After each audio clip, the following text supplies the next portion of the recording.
কেন মাইলসের সঙ্গে অভিমান হয় শাফিনের? ব্যান্ডের তারকা ও সঙ্গীতশিল্পী শাফিন আহমেদ আর নেই। আমেরিকার ভার্জিনিয়ায় একটি হাসপাতালে বাংলাদেশে গত বৃহস্পতিবার সকাল 6:30টার দিকে মারা গেছেন।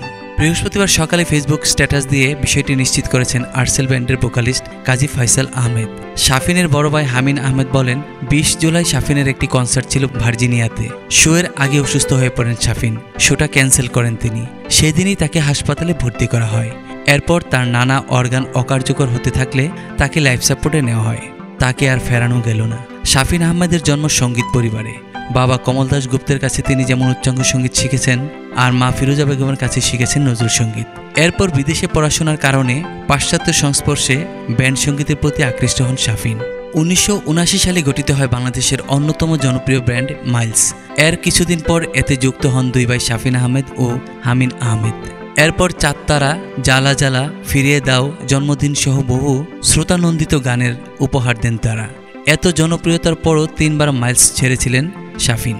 আভ্যন্তরীণ দ্বন্দ্বেই শাফিনের ব্যান্ডটি ছাড়ার মূল কারণ বলে জানা যায়।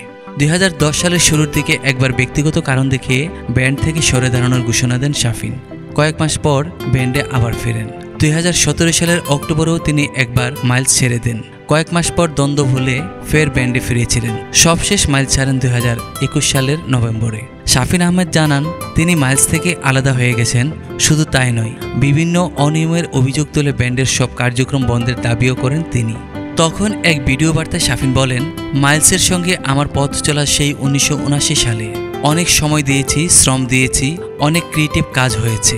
মাইলসের আজকের অবস্থানের পেছনে আমার কতটা অবদান সেটা সবাই জানেন। চলতি বছরের শুরুতে একটা সিদ্ধান্ত নেই, মাইলসের বর্তমান লাইন আপের সঙ্গে আমার মিউজিকের কোনো কার্যক্রম সম্ভব হবে না।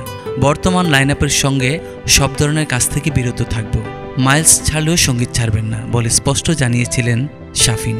তবে মাইলস নামটি যেমন অপব্যবহার না হয় সে দাবিও রাখেন। সে সময় শাফিন বলেছিলেন, মাইলসের সঙ্গে যদি কাজ করতে নাও পারি তাহলে এখানেই মাইলসের কার্যক্রম স্থগিত করাই বেস্ট ডিসিশন বলে আমার মনে হয়। অন্য কেউ যেন মাইলস নামটি ব্যবহার না করে। তবে আমাকে স্টেজে পাওয়া যাবে, আমাকে রেকর্ডিংও পাওয়া যাবে। ফরিদ রশিদের হাত ধরে 1979 সালে প্রতিষ্ঠিত হয় ব্যান্ড মাইলস। দলটির প্রথম বাংলা গানের অ্যালবাম প্রতিশ্রুতি প্রকাশিত হয় 1991 সালে। তার আগে প্রকাশিত হয় 2টি ইংরেজি গানের অ্যালবাম, মাইলস ও এ স্টেপ ফাদার।